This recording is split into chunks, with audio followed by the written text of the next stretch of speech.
For today's video, I will show you how to pay with a Venmo QR code. So, let's begin. So, the first thing we need to do, if you haven't done so, get your Venmo account. Alright, click on that. And the next thing will happen is get you signed up for Venmo so you will be able to pay without any physical cards, just using your QR code. So, you can use QR codes during payment.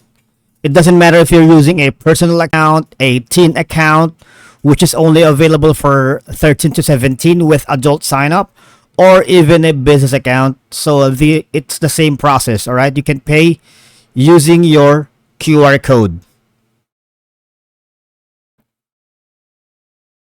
As we all know, PayPal and Venmo are partners.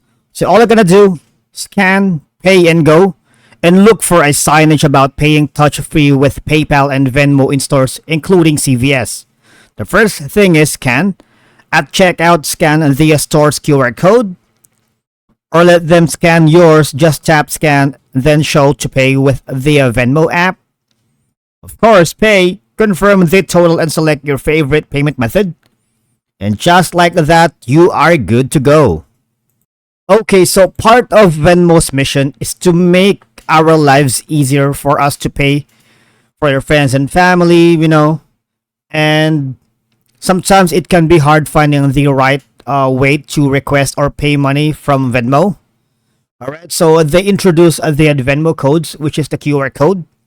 All right, so I'll give an example. Say, for example, you're out to dinner and someone is trying to pay you, and you can simply open the Venmo app, pull up your own code, something like this right here, and let your friend scan it. On the flip side, if you are trying to pay someone, say for example the restaurant or the shop that you are in, ask them to open the Venmo app and show their code so you can scan it. You can simply ditch typing in names, especially the ones you don't know how to spell, alright? So we've all been there. And that's it for today's video, guys. Thank you so much for watching. We will see you again in our next video.